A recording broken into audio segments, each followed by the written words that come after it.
When I think back to Pikmin 3 back on the Wii U, it was a beautiful game for the system. The water looked amazing, the foliage was lush, there was some really great lighting and particle effects, and some of the materials were surprising to see on a Wii U game.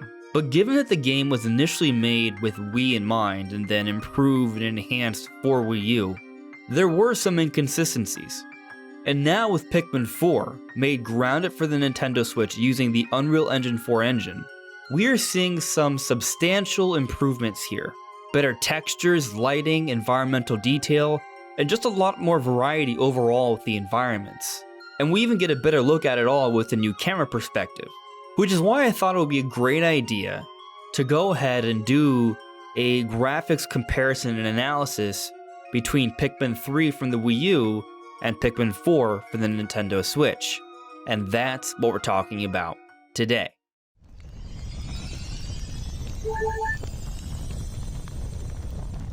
Hey, listen! Welcome everyone, this is Andres Restart, and this time we are doing a graphics comparison between Pikmin 3 and Pikmin 4.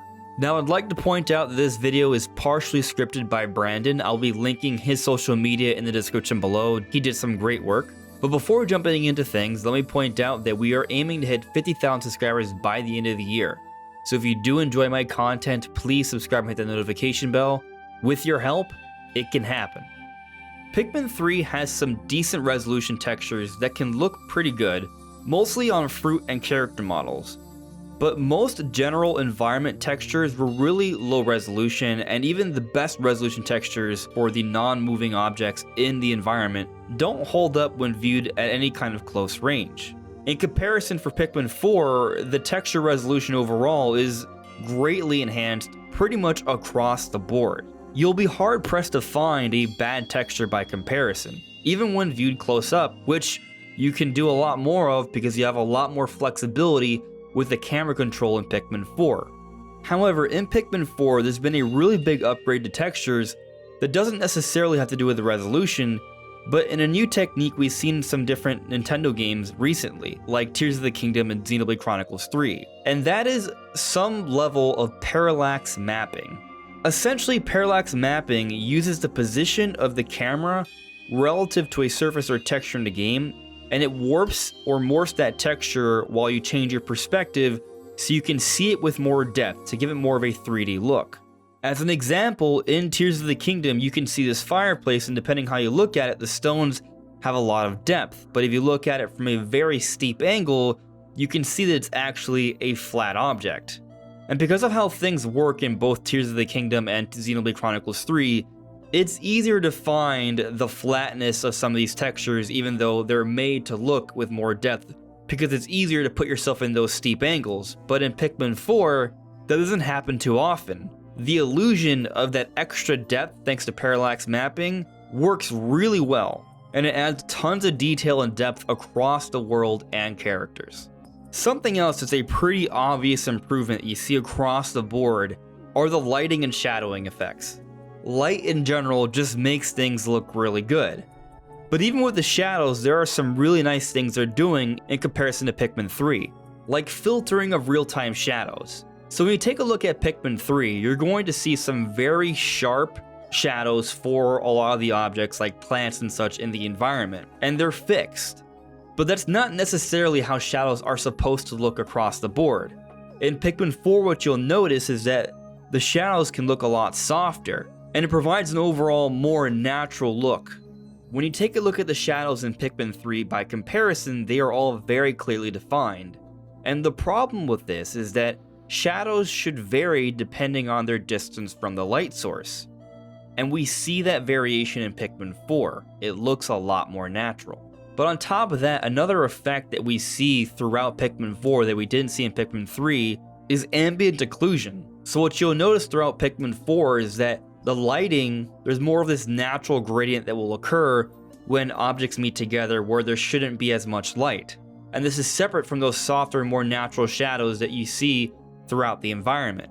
For example, here in Pikmin 3 you can see this tablet sitting on the ground. There's a basic shadow map but no sort of shading where the tablet meets the ground. It almost looks like it's floating. However, in Pikmin 4, objects are properly grounded in the environment by shade. Something else important to note about shadow effects is in character and environmental self-shadowing. If you look at almost any character or object in Pikmin 3, you'll notice that they don't cast shadows onto themselves. For example, in this shot with Olimar, you can see that none of his body casts shadow onto itself. However, if we look at Pikmin 4, you can see that Colin's and the players' helmets and heads are casting shadows over their bodies, as well as the top of Ochi casting shadow on his stomach. This appears to be true for all characters and enemies throughout the game, as you can see here with the claw of this crab enemy casting a shadow on its body. However, there are some exceptions. Treasures don't seem to apply, like the strawberry where the leaves don't cast shadows on the body. I want to make it clear that this video isn't about saying that Pikmin 3 looks bad.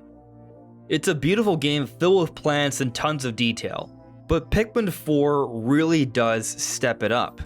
While there may have been some enemies and fruits that had some pretty decent polygon counts, the overall environments didn't have a lot of plants or structures, and basically had a small amount of geometry and variety. In Pikmin 4, gone are just simple dirt walls with a bit of grass and basic textures. Now we have stones and fences and much more. Every surface is full of high-resolution textures with a lot of variety and realistic materials. Stones look like a proper stone, brick looks like proper brick, wooden fences look like wooden fences. And as you explore the environment, you're just going to see a lot more different objects and things throughout. It feels like a living, breathing world with a lot of depth and objects all throughout. The polygon budget for this game is just an insane upgrade over Pikmin 3, and it makes Pikmin 3 look a bit flat and empty by comparison. Giving Pikmin 3 some credit though, the plant life and some of the other assets placed in the environment do look pretty comparable. Structures like the electric gates or the sand walls look to be about the same, but the overall density and variety of objects we see throughout the world in Pikmin 4 is far greater. That said, the character and enemy models seem to have about the same level of polygon count.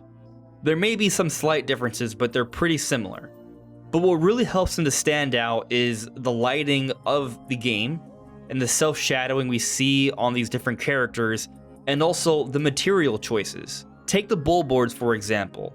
The white circles on their backs have been flattened in favor of a much higher resolution and more detailed textures and a new shiny material. It really gives off more of a fleshy look, which helps it to feel like more of a living, breathing creature. And something else that helps here is a bit of a lighting change, subsurface scattering. This is a simulation of the effect of light penetrating an object and bouncing around, and even potentially going through and coming back out. An example being is like when you have a flashlight directly in your hands and you can see the red glow coming out of your fingers. This effect, while in many cases may be subtle, it helps things look more realistic. So when you account for this and self-shadowing, higher resolution textures, and new materials, it all comes together to make a really big difference, and it helps things to feel more in depth and alive in many cases, despite the overall polygon counts for characters being about the same. Now, Pikmin 4 improves in many ways over Pikmin 3, but there are some elements that are comparable. So for example, the water effects. The water effects in Pikmin 3 look amazing, and the water effects in Pikmin 4 also look amazing. They both have really cool looking ripple effects and a solid approximation of water caustics, that cool shiny glow effect we see in water.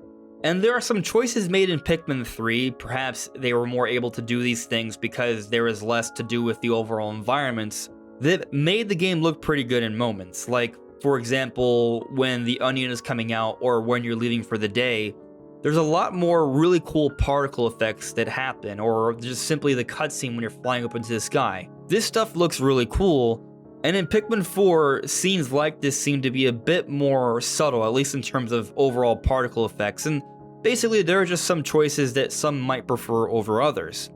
Something I really enjoyed in Pikmin 3 was just seeing the cool little juicing effects. There are some things in Pikmin 3 that are objectively better. For example, Pikmin 3 does actually use some depth of field. It's more subtle and more basic, but it is a higher resolution than the depth of field we see in Pikmin 4, which causes quite a bit of aliasing in that game at times. And when it comes to fire effects, in some instances it actually just straight up looks better in Pikmin 3. Like when you look at this fire here from the slugs, it looks really realistic, but in Pikmin 4, it's almost kind of more basic and cartoony. But this isn't universal for fire, because there are moments where fire looks pretty good in Pikmin 4 as well, like from the blowhogs when they're blowing out fire. It looks like a pretty awesome looking torch.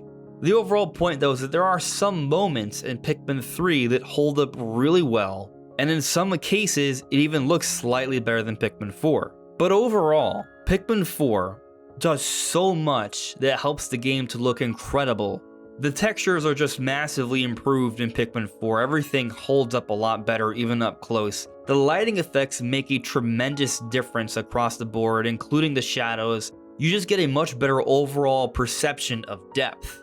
And the material choices for a lot of the objects and characters in the environment make it feel a lot more believable. You have these fleshy fruits and enemies, you have these really good looking fences and brick walls. And when you bring all these elements together in these larger worlds with the more traditional third-person action-adventure camera perspective, you can see this beautiful world far better than what you could in Pikmin 3, and there's just a lot more going on. And it feels like more of a living, breathing world, with tons of color and contrast and things moving around.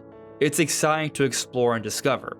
Pikmin 4 is a massively better looking game than Pikmin 3, even though Pikmin 3 for the Wii U was pretty good looking in its own right as well.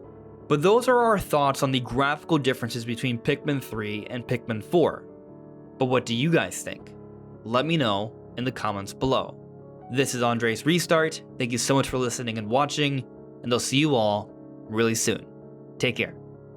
Bye.